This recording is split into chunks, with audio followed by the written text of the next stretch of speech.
Today, we're going to be taking a look at 12 different string functions that are commonly used in SQL. Some of these are going to be more focused towards like interview type questions, things that you're going to find on a DataLemur or a LeetCode question, so you can solve those. Others are going to be used just in your normal job. Sometimes you have to hide sensitive data or you have to make corrections to a table because data was inputted incorrectly. Either way, both of these scenarios will be addressed, as well as an example question here at the very end, wrapping up everything together. I'm going to jump on my computer and let's go over these functions. Now, before we jump into a few of the examples, I want to let you guys know that I built out temporary tables for the data. I'm going to put this code down below in the description so you can copy it over and tweak it to how you'd like. And if you want to learn how to use this code, I built out a full temporary table video on the channel, so make sure to check that out. Regardless, we have a table over here called text format. There's 3 different examples in here. We have Nolan, where it has spaces over here to the left and has an S in the name. We have Ryan, which has spaces in the front and also the back. And then we have Len with a capital N over here and then spaces in the front. Now, the first thing I want to take a look at is the LEN, which is length expression.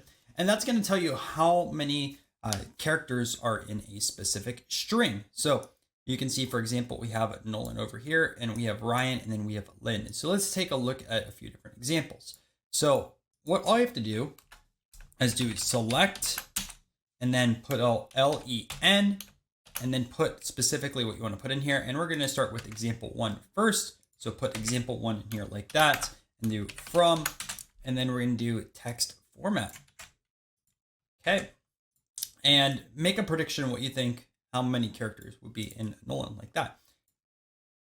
Execute, and we have 8. Now let's count these, right? So we have 1, 2, 3, 4, 5, 6, 7, and also 8.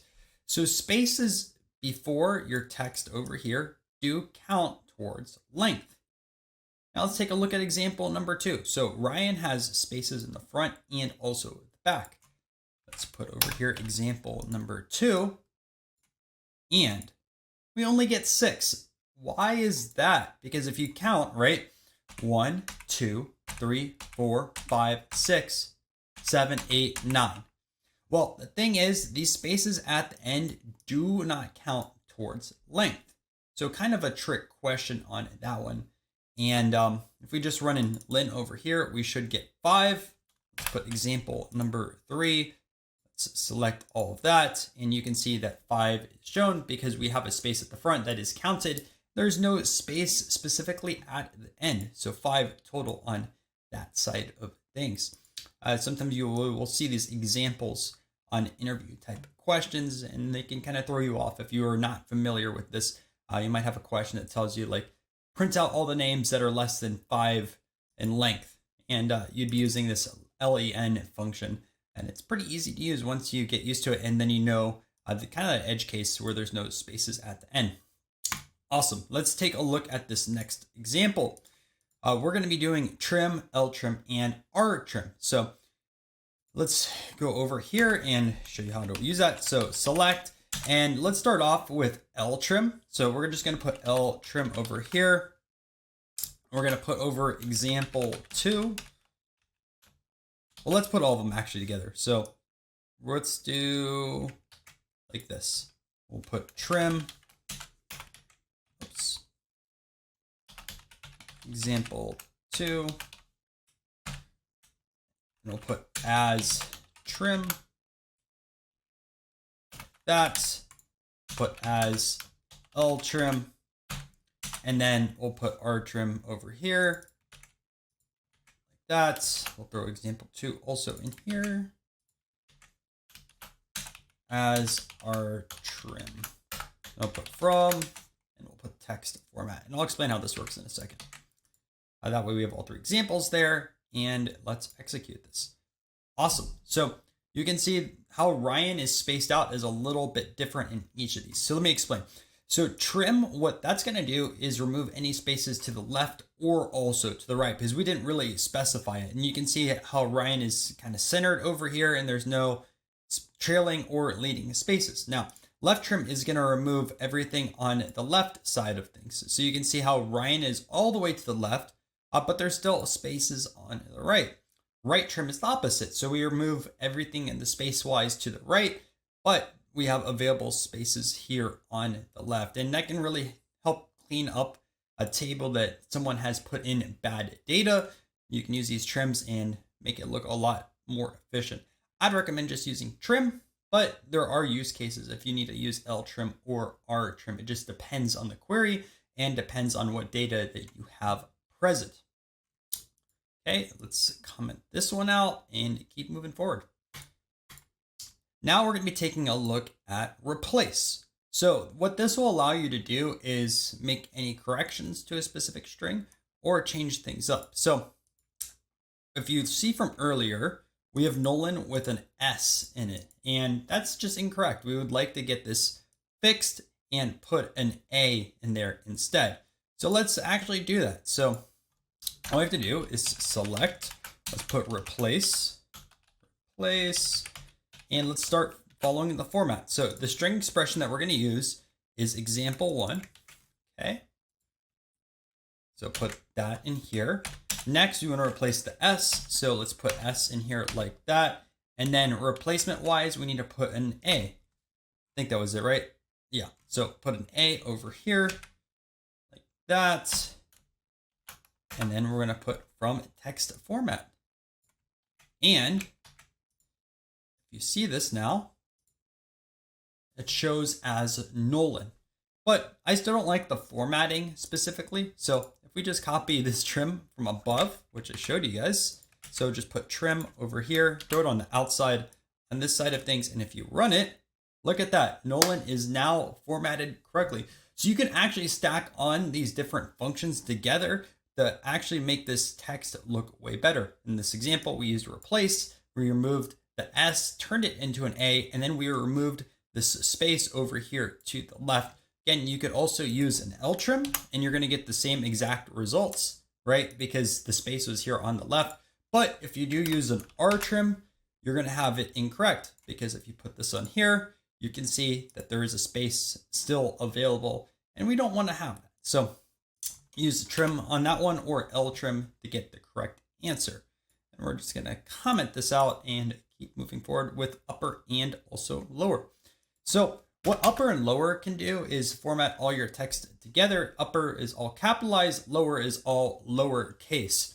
So let's take a look at this example over here, example 3. So you can see Lynn, which is Nolan Ryan's actual first name.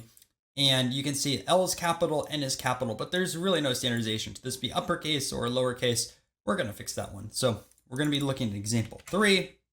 Let's put that over here. So select, and what we're just going to do on this one is let's start off with just putting it as an upper.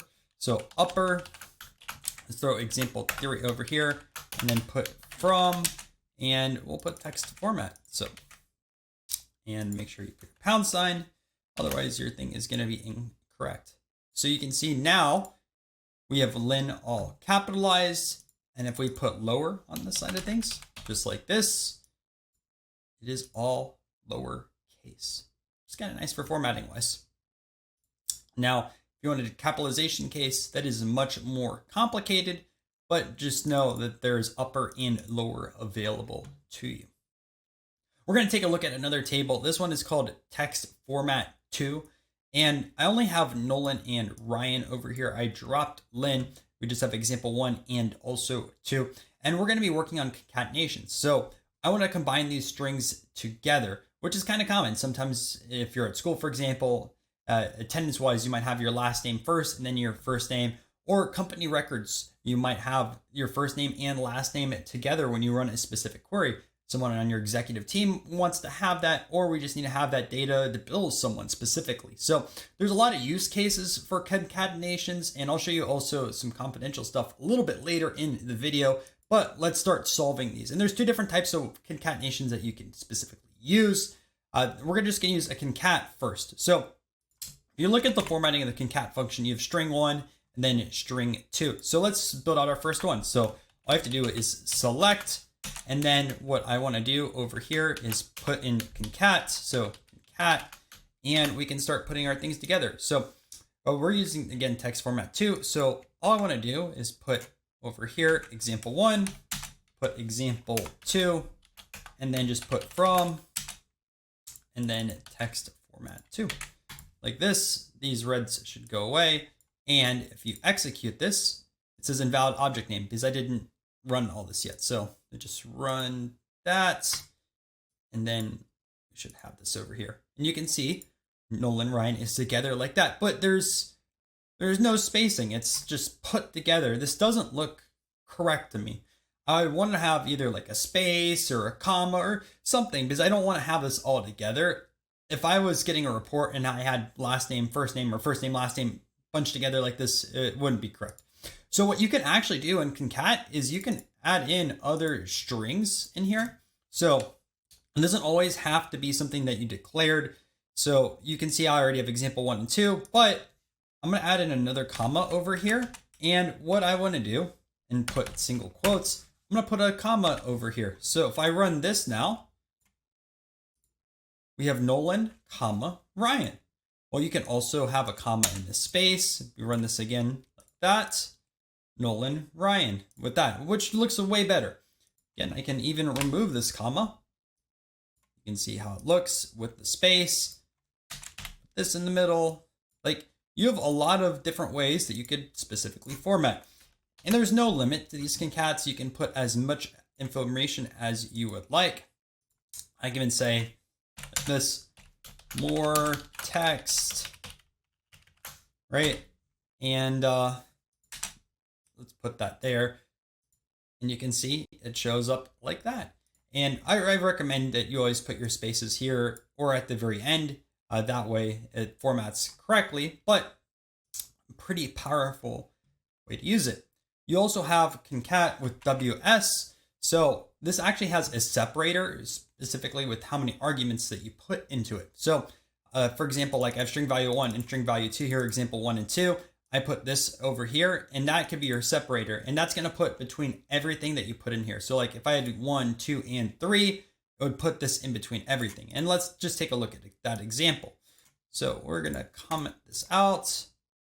Actually, I can kind of, I'm going to write it from scratch. So it's going to copy it over and be lazy, but we don't need to do that. So concat, we're going to put WS this time. So first, let's think about what we're going to use as our separator. For this example, I'm just going to put a space as my separator. And then let's just put over here example 1, right? And then let's put example 2, just like that. And then from, and let's put text format 2.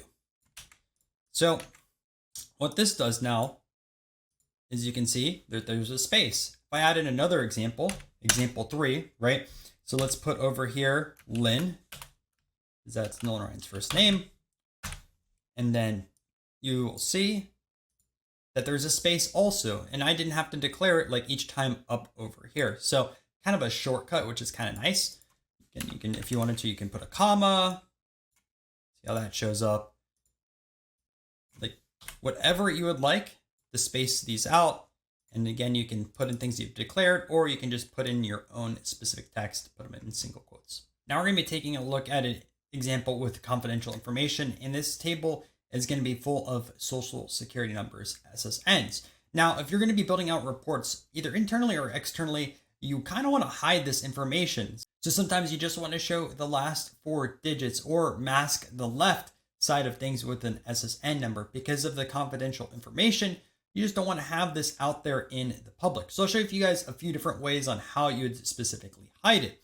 So the first one I'm going to be taking a look at is just grabbing the last 4 digits, and we can use this through a write.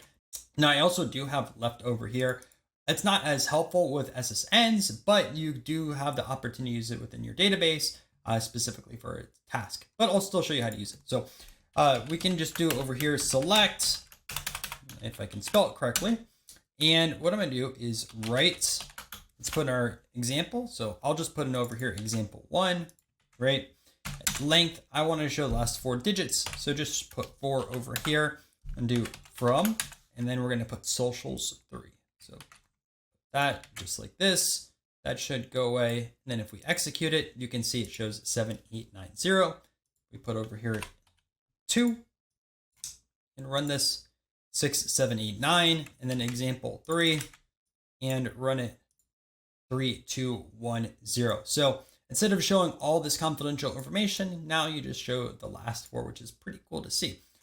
Now, left side of things, it would show everything on the left. So if we just put over here left, and I don't recommend it with SSNs, but other things, if you have confidential information on user IDs or whatever else it is in your company, 987.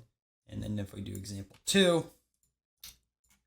see 1, 2, 3. So next we have substring, very similar to above, but it's going to be a lot more granular. So you can see you have, in this example, you have expression, the start, and also the length. So instead of just grabbing the right side or the left side, you can actually grab the middle section of a string, which I think these are a little bit more powerful, but obviously it's a lot faster to write a right or a left if you just need to grab the ends for some information. So I'm going to comment this out above, and I'll show you guys how you can write this specifically for SSNs. So we can put select, and we'll just put over here substring. And again, you can just copy this type of stuff over. So example 2, start wise, we're going to start at position 8, and it's going to be 4 in length. If I can put that correctly. And then we'll put from and socials 3. And then if we execute that, you can see 6, 7, 8, 9. Boom. So it works properly. And then if we take a look at another one, example 1, and just select that, 7, 8, 9, and 0. Okay, so here's a question based off of everything that we've learned so far. So how can we get an output like this where we put star, star, star, hyphen, star, star, hyphen, 1, 2, 3, 4. I want you guys to do 2 different ways to write this out specifically. Feel free to pause the video. If not, I'm going to work on this right now. So the first thing that we could do is the substring method, which we just specifically did. So I'm going to just copy this over here just because this already gets us the last 4. And what I'm going to do now is go up above and grab this concat. So what we can do is grab concat. And let's actually write this out. So if we want to have the format like this, we can just literally copy this like that. And put a comma there. If you watch, you can see star, star, star, hyphen, star, star, hyphen, 7, 8, 9, 0, which works properly, which is absolutely fantastic. Now, another way we could do is if we wanted to do a concat WS. So we'll just put this example over here. WS, right? And the first thing that you want to have over here is your hyphen. Now, what you could do is have 3 stars, this, comma, then you have 2 stars together, comma, and then your substring example here at the end. And if we run that, take a look, same exact thing. So if we run both of those together, same output. Let's do another example just to have fun with this. So what you can do instead of substring this time is we can just do a write for. So I'm going to copy that above.